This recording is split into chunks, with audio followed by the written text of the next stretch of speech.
Hey, what's up, everyone? What's going on? It is a Wednesday morning. 415ers coming at you, as always, 3 times a week on the Odyssey Sports Podcast Network. Evan Giddings with Marc Grandy here. Marc, what's up, my man? How are you on the hump day? I'm doing well, Evan. Just getting ready for Thanksgiving. Got a lot of football, of course, to get to over the weekend. Should be a fun week ahead. Yeah, a lot of football, a lot of food. Hopefully a bit of a break for, the 49ers to maybe get to spend the holiday with some family, regroup, reset before they take on the New Orleans Saints this weekend. We'll have kind of a deeper breakdown and a preview coming up on Friday for you, as always. A few things that we want to get into today. We're going to take a look at potentially kind of the future at the 49ers quarterback position. Some things that have been, some rumors that have been swirling this week in light of Jimmy Garoppolo's play against the Cardinals. Also, where the 49ers stand in the NFC, we want to talk about, and of course, some of those Thanksgiving games that have some implications on the 49ers and their standing in the NFC. But where we want to start, Marc, is a storyline that I think went a little bit under the radar during the Cardinals game, just because of how many guys on offense were quality and help the Niners get that 38-10 dominant victory over the Cardinals in Mexico City, and that is Christian McCaffrey. As we kind of talked about in the pod, in the reaction pod on Tuesday, McCaffrey, not an explosive game compared to, obviously a game like against the Rams, even the week before. So, 106 combined yards on the ground, 14 touches, about, 5.5, 6 yards per carry. Look, Christian McCaffrey has changed the 49ers season in many ways. It was brought up on 95.7 The Game yesterday, kind of this question about whether or not he saved the season. And this is something that I thought was interesting because, if you take a look at the Niners before Christian McCaffrey got there, they were about, I think, 18th DVOA in offense. Since he has been with the 49ers, they are closer to a top 5 team DVOA in offense. Obviously, against teams like the Rams, against the Cardinals, they have looked utterly dominant. They have had two of their best offensive performances in the last 3 weeks with him, of course, on the roster. Do you feel like that's, kind of when the season was saved, so to speak?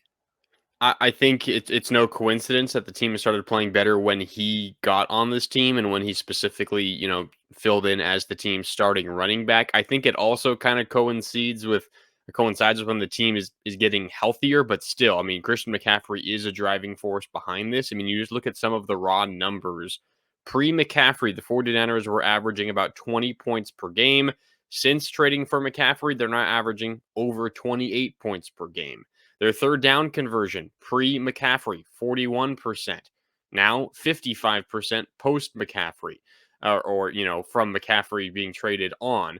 And you talked about Niners as a team, their offensive DVOA, which is defense adjusted value over average. You look specifically at their quarterback, who now has all these weapons, including Christian McCaffrey, to throw to. Since the Christian McCaffrey acquisition, Jimmy Garoppolo's DVOA, again, defense adjusted value over average, third in quarterbacks, trailing only Tua Tagovailoa and Patrick Mahomes. So that's pretty good company to be in.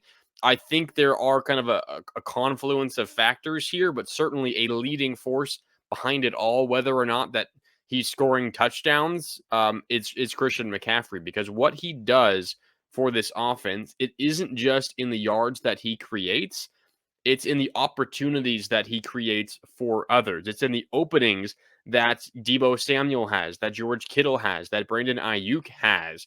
I mean, you go back and you watch that game, you watch some of the tape, and even when Christian McCaffrey isn't getting the ball, whether he's open or not, whether you think he should have had the ball in a specific play, there is at least one dedicated person on the field looking only at Christian McCaffrey every time he's on the field. You can just take a whole defender away. That's Christian McCaffrey could not even be involved in the play. He could just be running out to the flat, and he's literally the sixth option for the 49ers on that play. And there's still going to be defenders trailing him and tailing him, and that opens up so much else for Christian McCaffrey. So when you try to evaluate his impact on this offense specifically, you have to look so much deeper than just the stats. Because as you mentioned, still good stats. I mean, over 100 yards from scrimmage in this game in Mexico City. but it clearly wasn't his most explosive game. But I still think you could make a case it was a game that he had a gigantic impact on because of what his presence allows for other players. Yeah, no, I think those are great points. And look, I believe John Dickinson was the one that brought up this question. I know that Brian Baldinger on 95.7 The Game has compared Christian McCaffrey multiple times to Stephen Curry. Hmm. And while I understand, I think Baldy's point was that he's as dynamic as Steph Curry is, but I think to your point, the impact on the rest of the offense to me is where the connection more so would be. Everyone always lauds, Curry along with a lot of players in the NBA that take pressure off of their teammates with the gravity Yeah. that surrounds them, with the amount of attention that they draw. And Christian McCaffrey does that on so many different levels.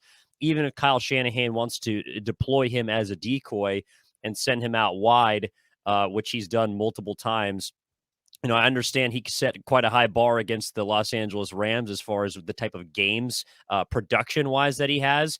But I think you're right that he is a gravity beam for so many defenders. Even if he doesn't draw their body, he draws their eyes, and that allows Jimmy Garoppolo to find those windows over the middle that he had. Even before Christian McCaffrey got there, in recent years, he has been good at identifying slots to be able to fit that ball into. Christian McCaffrey opens up so much more for this offense. So that's where I do see the connection. As far as the question is concerned, I don't know if I can say yet that he saved this season. And the reason being because if we're being honest at this point, the savior of the season would be Jimmy Garoppolo. Like, I mean, I know that the team would not be on the same trajectory right now without Christian McCaffrey, but Trey Lance goes down, your starting quarterback goes down in week 2. Typically, that spells doom. That means your season is over when you lose your starting quarterback. The 49ers are in such a unique position to have their starting quarterback from last year as their backup now that Jimmy Garoppolo was able to semi-seamlessly fit back into this team. Now, and maybe you can make the argument that then, okay, well, Kyle Shanahan's the savior of this season because he had the foresight along with John Lynch to be able to try and bring Jimmy Garoppolo back in. But where I see this is after week 2, after everyone is concerned about where the season's going to go with what Trey Lance was supposed to be, where the Niners were supposed to be going, Jimmy comes in, and after a few weeks, they're right back on track. And that allows them, Garoppolo's performance allows them, I think, to go out and get Christian McCaffrey. He on the roster, he in the backfield gives Shanahan the confidence to say, we are all in. We have to win now. So where there's a bit of a domino effect, I'd see the first one being the quarterback position, as well as McCaffrey has elevated this team to a new height.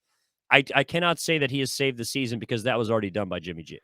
I'll go even a step further then, because I mean the Niners made it very public at the end of last season and all off season that there was no way Jimmy Garoppolo was coming back as 49er quarterback. He was going somewhere else. Trey See Lance ya. is the guy. And I'm not blaming the 49ers for saying any of that. But what I'm saying is maybe the savior of the 49ers season is the Carolina Panthers, is the Indianapolis Colts, is the Pittsburgh Steelers, the Houston Texans. These teams who all clearly could use a quarterback better than their current one, and Jimmy Garoppolo fits that bill. And they decided, nah, he's not worth a second, maybe a third round pick. But what was the reason that they didn't trade for him? Because I mean, the Niners still stayed true to what they thought he was worth. Well, I was going to Um, say because he chose to get his shoulder surgery later. Interesting. Good So point. Jimmy Garoppolo again is at the center of all this. I Now mean, that's obviously not intentional, but yeah. he is at the center of I it. mean, there was still that a few weeks span during the preseason when or during training camp when he probably could have gotten traded. But we're splitting hairs at this point anyway. It's certainly an interesting conversation. I want to flip around and ask you another question as well, and I think this kind of relates to McCaffrey or Garoppolo. Maybe who's the bigger driving force behind this? I was thinking about this last night as I was driving back from work. And I was thinking back to last season. And again, last season, a relatively similar team to this one, just without Christian McCaffrey. And I think back to how last year happened in that run. Obviously, it was led by Debo Samuel, and then kind of the defense's rejuvenation. Last season felt like so much more random, fluky almost. Like it's not something that they could keep up. Like the Debo Samuel explosion seemed crazy, and it didn't seem like it was going to continue. It seemed inevitable to stop at some point because he was just being so incredible every single game. This feels different. This doesn't feel fluky. This feels like finally they're playing how they should be playing. And maybe part of that is because Jimmy Garoppolo has improved. And we talked about that last episode. He's making fewer of those bad decisions. He's making fewer turnovers. He's taking fewer sacks. I could argue a lot of that is because Christian McCaffrey provides the perfect outlet, the perfect final chance to throw the ball out into the flat and gain 8 yards. But I would argue that I think the main reason why this, to me at least, feels less fluky and more, I know we talked about this last episode as well, but more repeatable from a game to game standpoint than last year. I think a big reason is because of Christian McCaffrey. And I do agree with you that Jimmy Garoppolo is playing better. And, if he was playing at this level last year, maybe last year feels a little bit different and maybe ultimately it ends differently. But I think this season, specifically because of McCaffrey's introduction into the offense, feels so much more consistent. Yeah, I'm with you. I also am holding out a little bit just because the opponents that the Niners have looked dominant against offensively have been relatively inferior opponents. Now, this next 2 of 3 weeks, I think, are big tests for them, and especially the games upcoming against Miami along with Tampa Bay. If they're able to repeat this kind of offensive production against those, and even the Saints to some extent. I know the Saints offense is kind of middle to lower half of the league, but their defense, at least coming into this season, I was high on it. I think it was a reason why many New Orleans fans were optimistic. We'll get into that more so on Friday. But I do see where you're coming from. Like, there seems to be more of an air of legitimacy with Christian Yeah. McCaffrey in the offense. And that's because, simply put, Mark, he's a superstar. Like, the Niners, I was going up and down the list yesterday of 49ers running backs across the history of the franchise. I know that Frank Gore has, obviously has the most career yards. I know Roger Craig is the only running back to have a 1,000 season. But if you take a look at Christian McCaffrey against those two backs, along with the rest of the great running backs that the Niners have had throughout the years, if you told me that Christian McCaffrey was the best running back that the Niners have ever had, I don't know if I could necessarily refute that. Yeah. I mean, you certainly can make the case. I think there's probably a lot of nostalgia for the Super Bowl era 49ers and Roger Craig, as there should be, and then Frank Gore holds a special place in Niner fans' hearts. But I mean, Christian McCaffrey, considering how unique of a weapon he is, Roger Craig was kind of the first guy, as you mentioned, the 1,000 season. But Christian McCaffrey, he's kind of changed the way that you look at running backs in the modern game. The modern game is it's kind of moved away. I mean, modern, or more so in like the last 5 years, it's moved away a little bit from running backs. You don't have kind of those bell cow guys that get 25, 30 carries every single game just because the game is so incredibly physical, and you don't have those guys anymore. But McCaffrey is a guy who you could give him 25 touches, just you split him up between carries and catches, and he's gonna lead you to great things. Of course, he has had those injury issues the last couple of years, but he's been healthy now for a long time, and knock on wood that continues. But I mean, I can make a case for all three of those guys, and considering what they have accomplished in their career, that's certainly a compliment to McCaffrey. Well, and here would be my case. Frank Gore would be the most consistent back, obviously, through just longevity. Yeah. But he wasn't able to catch the ball out of the backfield in the way that Craig or McCaffrey do. Frank Gore was more so the number one option for a run-first 49ers team for the majority of his career. That's where he, to me, is the most alike to Christian McCaffrey. Roger Craig although he was more dynamic and had a similar skill set to McCaffrey, was ahead of his time, so to speak. I cannot imagine what he would do nowadays. But he was never the number one option on offense for a team with Jerry Rice, Joe Montana. Like Christian McCaffrey, again, if you told me was the best offensive player on the 49ers, I would believe you. Like he is the guy that people come in on the opposite side on game days throughout the week, walk into practice room and say, hey, where is 23 or 22? Where is Christian McCaffrey on the field at all times? That's the gravity that you talked about off the top that we're describing is, makes people think about a Stephen Curry, thinks about top players in the league that demand your attention at all times. That's where McCaffrey, to me, is so much more different than any running back that has been before on the 49ers team, and why there seems to be that sort of belief that this offense is sustainable, because as long as Christian McCaffrey is on the field, the 49ers have a chance to put up the 28 points that they've been averaging since he joined the team. Yeah, I'm with you. I know we got to change gears here, but I think We don't have quickly to.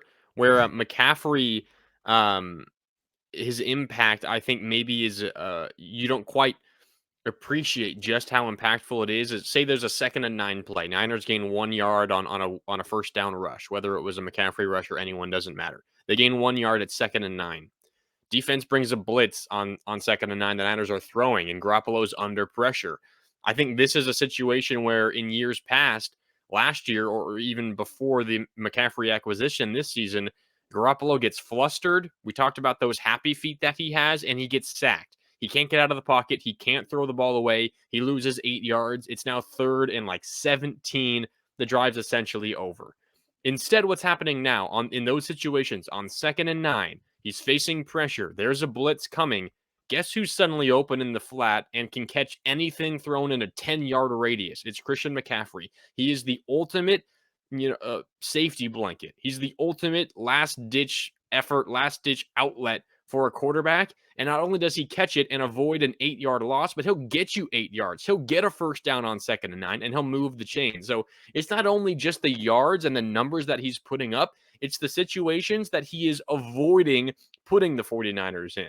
He is avoiding those 3rd and extremely longs, giving you 3rd and shorts or fresh sets of downs. It's not only the fact that he's putting up those yards, that they're coming in really important moments. And, kind of the replacement level, if he didn't make that play, it's gigantic. It's more than just the 8 yards that he gained. You also have to factor in the fact that if he wasn't there, this team could be losing yards on those plays. So I think that's kind of where his value gets lost sometimes, just when you look at the statistics, because he gains you those yards, yes, but he also helps you avoid losing big chunks of yards, which we've seen from the past in Garoppolo. Yeah, and also other running backs. I mean, he falls forward. Like he makes sure that he does not go backwards. There was a play against Arizona.